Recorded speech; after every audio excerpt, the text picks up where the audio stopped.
سچا واقعہ حضور نے اپنے صحابہ کو سنایا۔ 3 آدمی سفر کے لیے روانہ ہوئے، یہاں تک کہ ان کو رات پڑ گئی، تو ایک غار کے اندر وہ داخل ہوئے رات گزارنے کے لیے۔ آندھی چلی، بارش آئی، تو اوپر سے ایک پتھر لڑکا اور وہ غار کے دروازے پہ آ کے گر گیا، اور اتنا بھاری اور بڑا پتھر تھا کہ اس نے غار کا دروازہ بند کر دیا۔ انہوں نے آپس میں بات کی اور کہا، تم اس غار میں پھنس گئے ہو، اب یہاں سے نکل نہیں سکتے مگر یہ کہ تمہارے وہ عمل جو محض اللہ کی رضا کے لیے تم نے کیے ہیں، ان اعمال کا وسیلہ دے کے اللہ سے دعا مانگو۔ ان میں سے ایک آدمی نے کہا، اللہ میرے ماں باپ بوڑھے تھے، اور میں جب بھی بکریاں چرا کر کے آتا تو میں دودھ دو کر کے سب سے پہلے اپنی ماں کو اور اپنے باپ کو پیش کرتا۔ ایک دن میں سرسبز درختوں کی تلاش میں بکریاں لے کے کوئی چارہ، کوئی درختوں کی تلاش میں دور نکل گیا۔ میں جب واپس پلٹا دونوں سو چکے تھے۔ میں نے یہ مناسب نہ سمجھا کہ میں ان کو جگاؤں، بیدار کروں کہ اٹھو دودھ پی لے، لیکن اب سارا دن وہ بھوک سے تھے، تو اچانک آنکھ کھلے اور بھوک کی شدت سے تڑپے، تو میں وہاں سے ہٹ بھی نہیں سکا۔ تو کہتا ہے کہ میں بچوں کو نظر انداز کیا اور ماں باپ کے جاگنے پہ دھیان رکھا، اور یوں ساری رات بیت گئی۔ میرے ماں باپ فجر کے وقت جب اٹھے، وہ دودھ ان کو پیش کیا۔ اب یہ عمل پیش کر کے کہتا ہے، اے اللہ اگر یہ میں نے محض تیری رضا کے لیے کیا، تو جانتا ہے میرے دل کو، تو اس پتھر کو ہٹا دے۔ تو پتھر تھوڑا سا سرک گیا، لیکن اتنا نہیں تھا کہ وہاں سے یہ باہر نکل سکے۔ اب دوسرے کی باری آئی، اس نے کہا، اے اللہ میرے چچا کی ایک بیٹی تھی جو مجھے بہت زیادہ محبوب تھی، مرد عورت کے ساتھ جتنی محبت کرتا ہے اس طرح میرا اس کی طرف رجحان قلب تھا، تو میں نے اس کو اپنی خواہش کی تکمیل کے لیے کئی بار کہا، لیکن اس نے کہا کہ یہ نہیں ہو سکتا۔ اور پھر ایک دن حالات نے اس کو مجبور کر دیا، فاقہ زدہ حالات ہو گئے، غربت آ گئی، تو اس نے مجھ سے اپنی حاجت طلب کی، تو میں نے اس کو 120 دینار دیے، لیکن شرط پہ کہ تم اپنا جسم میرے سپرد کرو گی۔ اب مجبوری سے اس نے کہا ٹھیک ہے، لیکن میں نے دیکھا کہ اس کا وجود اللہ کے خوف سے کانپ رہا تھا، اور مجھے کہنے لگی اتق اللہ، اللہ سے ڈر اور اس کی حدوں کو نہ توڑ۔ میری خواہشات تو پگلی تھیں، آرزویں تو بےتاب تھیں، اور میں اس کی قیمت بھی ادا کر چکا تھا، لیکن اس کا یہ جملہ کہ اللہ سے ڈر، تو میں تیرے سے ڈر کے اس کو چھوڑ دیا، اور جو اس کو میں نے 120 دینار دیے تھے وہ بھی اس کے پاس رہنے دیے۔ اللہ میرے اس مخفی عمل کو تو ہی جانتا ہے، تو اگر میں نے تیری رضا کے لیے ایسا کیا تو اس پتھر کو ہٹا دے۔ تو پتھر تھوڑا سا ہٹ گیا، سوراخ تو زیادہ ہو گیا، لیکن ابھی بھی وہاں سے گزرنا ممکن نہیں تھا۔ اب تیسرے نے کہا، اے اللہ میں مزدوروں سے کام لے رہا تھا اور ان کی مزدوری میں نے دے دی، ایک مزدور بتائے بغیر چلا گیا، تو میں نے کیا کیا کہ اس کے مزدوری کے پیسے کاروبار میں لگا دیے، کاروبار میں برکت ہوئی، اور بہت زیادہ وہ کاروبار جو اس کی مزدوری سے شروع کیا گیا تھا پھیل گیا۔ تھوڑی سی مزدوری تھی لیکن کاروبار بہت پھیل گیا۔ اب میں اس کے اندر کچھ ایک آنا ٹگا نہیں لیا۔ ایک عرصے کے بعد وہ شخص آیا، اس نے کہا مجھے میری مزدوری دے۔ تو میں نے کہا یہ بکریاں، یہ بھیڑیں، یہ اونٹ، یہ غلام، یہ نوکر چاکر، یہ سب کچھ ہے، یہ تیری مزدوری ہے۔ تو اس نے کہا میرے ساتھ مذاق نہ کر، وہ میں تو مزدوری کے وہ چند جو لینے آیا ہوں، اور آپ کہتے ہیں یہ سب کچھ تیرا ہے۔ تو اس نے ساری صورتحال بتائی، تو اس نے وہ ساری بکریاں، وہ سارے اونٹ، ساری گائے اور سارے غلام ہانکے اور چل دیا۔ کہا اے اللہ اگر یہ عمل میں نے تجھے راضی کرنے کے لیے کیا تھا تو پتھر کو ہٹا دے۔ تو حضور نے فرمایا وہ پتھر ہٹ گیا اور یہ چلتے ہوئے باہر آ گئے۔ جب اللہ کی رضا کے لیے کام کیے تو مشکلوں سے نکلنے کے راستے ملتے۔ ایک روایت میں آتا ہے جو آسانی کے وقت اللہ کو فراموش نہیں کرتا، اوکھے ویلے اللہ اس کو فراموش نہیں کرتا۔ ہم تو کسی مصیبت میں پھنسے تو چالاکیاں کرتے ہیں، کوئی چالاکی، کوئی مکر کہ اس سے نکلیں۔ تو مصیبت میں پھنسیں تو دعا کے لیے ہاتھ پھیلا لیں اور اچھے اعمال کا اللہ کی بارگاہ میں وسیلہ پیش کریں۔ تو زندگی میں ایسا ذخیرہ اعمال کا جمع کرو کہ جب مشکل بنے تو ان اعمال کا وسیلہ پیش کر کے مشکلات سے نکلنے کا راستہ ملے. کہا ان کی خدمت کر، یہ تیرا جہاد ہے. تو والدین کی خدمت کی ملازمت ضروری ہے، اور ان کی رضا میں اللہ کی رضا ہے، ان کی ناراضگی میں اللہ کی ناراضگی ہے. یعنی اگر انسان والدین کو راضی رکھتا ہے تو اللہ کی رضا کا سبب ہے، اور ان کی ناراضگی اللہ جل شانہ کی ناراضگی کا سبب ہے. اس لیے ان کو راضی رکھنے کا حکم دیا گیا اور تاکید فرمائی گئی. حضرت اویس کرنی رضی اللہ تعالیٰ عنہ ماں کی خدمت چھوڑ کر شرف صحابیت سے ممتاز ہونے کے لیے نہیں آئے، لیکن اس کے باوجود حضور کا پیار ملاحظہ ہو کہ آپ اپنی قبا کے بٹن کھول کے یمن کی طرف رخ کر کے کھڑے ہو جاتے ہیں اور فرماتے ہیں مجھے یمن کی طرف سے یار کی خوشبو آ رہی ہے. کسی نے کہا حضور وہ اتنا ہی آپ سے پیار کرنے والا ہے جس کا نام آپ لے رہے ہیں، تو وہ آپ کی زیارت کے لیے کیوں نہیں آتا؟ کوئی کہاں سے آ گیا، کوئی کہاں سے آ گیا، اور وہ یمن سے نہیں آ رہا. یمن تو اتنا دور بھی نہیں. فرمایا اس کی بوڑھی اور نابینا ماں ہے جس کی خدمت اسے میرے حضور آنے سے روکے ہوئے. اور پھر بلکہ صحابہ کو فرمایا اویس بن عامر کو ملنا، اس کی نشانیاں بیان کی، اور فرمایا جب اس سے ملاقات کرو تو میری امت کی بخشش کی دعا کا کہنا.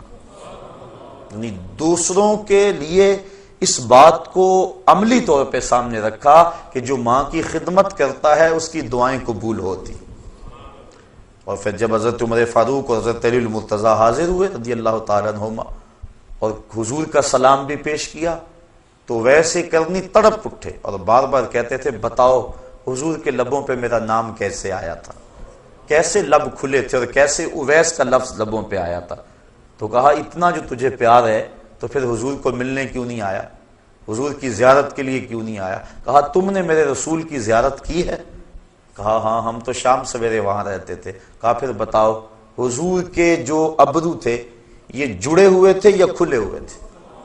اب یہ حیرت میں ڈوب گئے. فرمایا مجھے پوچھو جو زیارت کے لیے نہیں گیا. کوئی دور سے دیکھتا اسے جڑے ہوئے نظر آتے اور قریب آ کے دیکھتا تو کھلے ہوئے نظر آتے. تو جو ماں باپ کی خدمت میں لگا رہتا ہے ثابت یہ ہو رہا ہے وہ حضوری رسول میں رہتا ہے. اس لیے شریعت نے ماں باپ کا پیار سکھایا ہے، فطرت ہے، اس کی نفی نہیں کی. وَأَبْنَاؤُكُمْ اور تمہارے بیٹے، گھر میں آنگن میں پھولوں کی طرح بچے کھیل رہے ہوں اور شام جب بندہ گھر پلٹتا ہے اور بچوں کو کھیلتے ہوئے دیکھ کر اس کی طبیعت میں خوشی کا آنا فطری بات ہے. اولاد سے پیار یہ اللہ تعالیٰ نے ماں باپ کے سینے میں رکھ دیا. ماں کے سینے میں وہ تڑپتی ہوئی ممتا اور محبتوں کے امٹتے ہوئے وہ جذبات رکھے کہ دنیا پر اس قدر محبت اور پیار جتنا ماں کو اولاد کے ساتھ ہے اتنا کسی کو نہیں دیا گیا. تو یہ فطرت ہے اور اسلام فطرت کے خلاف جنگ نہیں کرتا، تو نفی نہیں کی گئی اس کی، بلکہ آقا کریم نے حضرت امام حسن رضی اللہ تعالی عنہ کا منہ چوما. ایک عربی کھڑا تھا، اس نے اس منظر کو دیکھا تو عرض کی حضور اپنی اولاد کا اس طرح آپ منہ بھی چوم لیتے ہیں؟ تو آقا کریم نے جواباً ارشاد فرمایا اللہ نے تیرے دل سے رحم چھین لیا ہو تو میں کیا کروں. تو والدین کا اولاد کے ساتھ پیار یہ فطری ہے اور اسلام نے اس کی نفی نہیں کی، بلکہ اولاد کی تربیت میں مشغول ہو جانا نفلی عبادت سے بہتر ہے. مصلی بچھا کے نوافل پڑھنے سے یہ بہتر ہے کہ اولاد کو آداب دین سکھائے جائیں، ان کو بتایا جائے بیٹا نماز اس طرح پڑھنی ہے، کوئی آئے تو سلام یوں کرنا ہے، مہمان کے ساتھ یوں حسن سلوک کرنا ہے. یہ چیزیں ان کو پڑھانے کے لیے بیٹھ جانا یہ نفلی عبادت میں مشغول ہونے سے بہتر ہے تربیت اولاد. تو شریعت نے والدین کے لیے اولاد کی محبت کی نفی نہیں کی. وَإِخْوَانُكُمْ اور تمہارے بھائی اور بہنیں. تو بھائی بہنوں کا جو تعلق ہے وہ بھی ایک فطری ہے.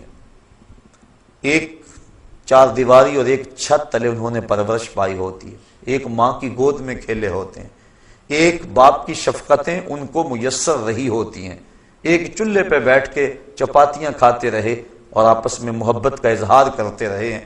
تو جو ان کا پیار ہے وہ مثالی ہونا چاہیے. اگر آلائشیں پیدا نہ ہو تو اس سے بڑا اور رشتہ دوستی کا اور محبت کا اور کون ہو سکتا ہے. یہ تو بدقسمتی ہے ہمارے دور میں کہ یہ جو شریکہ برادری پتہ نہیں کہاں سے آ گئی. یہ شریک کا حالانکہ مفہوم یہ نہیں تھا جو ہم نے بنا لی ہے. شریک شرکت سے نکلا ہے اور شریک کا معنی ہے جو وراثت میں شریک ہے، جو دکھوں غموں اور پریشانیوں میں شریک ہے، جو ہر معاملہ زندگی میں ایک دوسرے کے شریک ہیں، شرکت کرنے والے ہیں، ان کو شریک کہتے ہیں۔ لیکن اب ہم نے شرکت کا مفہوم یہ بنا لیا ہے جو دوسرے پہ طاق رکھیں، دوسرے پہ نظر رکھیں اور اس کی دولت سے، اس کی عزت سے، شہرت سے جلیں، اس کو شریک کہتے ہیں۔ ہم سکی بیٹی کی شادی رچائیں تو یہ فکر لاحق ہو جاتی ہے کہ اگر کھانا کم پڑ گیا، مہمان زیادہ آ گئے، بارات بے تحاشا آ گئی، تو اگر کھانا کم پڑ گیا تو شریکوں کی نظر پڑ گئی، تو یہ اس بات کو ایشو بنا لیں گے اور اس بات کا تمسخر اڑائیں گے، تذلیل کریں گے۔ بندہ اپنے دوستوں سے نہیں ڈر رہا ہوتا، ان قریبی رشتہ داروں سے ڈر رہا ہوتا ہے، حالانکہ انہوں نے تو پردہ ڈالنا تھا، یہ خود بھوکے رہ لیتے لیکن عزت کی پاسبانی کرتے، لیکن یہی تنقید میں ہے اور بندہ ان سے ڈرتا ہے۔ تو جو شریکہ برادری کا ہم نے مفہوم بنا لیا ہے، یہ ہمارا خود ساختہ ہے اور یہ دور نبوی سے دوری کے سبب سے ہے، ورنہ جس قدر پیار والے یہ رشتے ہیں، جس قدر الفت اور جس قدر قربت کے یہ رشتے ہیں، دکھوں دردوں غموں میں یہ شریک ہیں اور یہ معاملات کے اندر قریب ہیں، کوئی اور نہیں ہو سکتا۔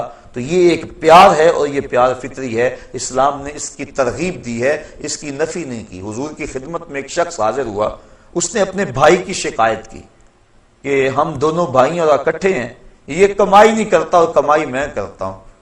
تو اس نے اس انداز کے ساتھ اپنے بھائی کی سستی پر اور اپنے کمانے پر اپنے بھائی کی شکایت کی۔ اب آقا کریم نے فرمایا ہو سکتا ہے کہ تجھے اس کے صدقے سے رزق مل رہا ہو۔ تو اب دیکھیے یہ لوگوں کو آپس میں جوڑنے والی باتیں ہیں، اور انسان جب اس انداز سے سوچنے لگ جائے تو یقیناً اس کے اندر برکت ہی برکت ہوتی ہے۔ لیکن آج ہمارے سوچنے کے زاویے ہی اور ہو گئے ہیں۔ بڑا بھائی ساری زندگی چھوٹے بھائیوں کو پالتا ہے، ان کو کاروبار سیٹ کر کے دیتا ہے، ان کی شادیاں کرتا ہے، اور جب وہ خود کمانے لگ جاتا ہے تو پھر اس کے دل میں شیطان یہ بات ڈال دیتا ہے، لو اس کے تو اتنے بچے ہیں اور سارے ہمارے اخراجات اکٹھے ہیں اور ہم کماتے ہیں برابر کا، اور اس کے افراد خانہ زیادہ ہیں، لہذا اخراجات اس کے زیادہ ہیں، ہمیں الگ ہو جانا چاہیے۔ الگ لوگ ہوتے آئے ہیں، میں اس کی نفی نہیں کر رہا اور نہ شریعت نے اس کی نفی کی ہے، لیکن ایسی چھوٹی سوچیں یہ کم از کم ایک مسلمان کو زیبا نہیں ہے۔ تو بھائیوں کا پیار مثالی ہونا چاہیے، شریعت نے اس کی ترغیب دلائی ہے۔ وَأَزْوَاجُكُمْ، اور تمہاری بیویاں۔ بیوی پاؤں کا جوتا ہوتی ہے، یہ زمانہ جاہلیت کی باتیں ہیں، اسلام نے اس کی نفی کی ہے اور بیوی کو محبوبہ کی مسند پہ بٹھایا ہے۔ حضرت سیدہ عائشہ صدیقہ رضی اللہ تعالی عنہا کو حمیرہ کہہ کے حضور پکارتے تھے، حضرت خدیجہ الکبریٰ کا کثرت سے تذکرہ کرتے، بلکہ حضرت عائشہ صدیقہ رضی اللہ تعالیٰ عنہ فرماتی ہیں ایک دن مجھ سے نہ رہا گیا اور میں نے کہہ دیا حضور آپ اس بوڑھی عورت کا تذکرہ نہیں چھوڑتے، بڑھاپے کی وجہ سے جس کے ہونٹوں کے گوشے سرخ ہو چکے تھے۔ تو فرمایا عائشہ مجھے خدیجہ کے بارے میں تکلیف نہ دو، جب پورے مکے نے میرا انکار کیا تھا تو اس نے میرا اقرار کیا تھا، میں اس کا تذکرہ کبھی نہیں چھوڑ سکتا۔ فرمایا اس کے بعد پھر کبھی بھی میں نے ان کے بارے میں کوئی بات نہیں کی تھی۔ اور حضرت خدیجہ الکبریٰ نے جب آخری وقت حضور سے چادر مانگی تو آقا کریم نے پوچھا کہ خدیجہ بتاؤ تو صحیح چادر کیا کرنی؟ تو انہوں نے عرض کی حضور میرا وقت آخر ہے اور میری آرزو ہے کہ اس چادر سے مجھے کفن دیا جائے۔ اب بیوی سے بڑھ کر خامد کو کون جاننے والا ہوتا ہے؟ اب بیوی کہہ رہی ہے کہ میرے سرتاج کی، میرے خامد کی اگر چادر مجھ کو مل جائے تو میری نجات کے لیے یہ چادر ہی کافی ہے۔ یہ حضور کی عظمت پر کتنی بڑی دلیل ہے۔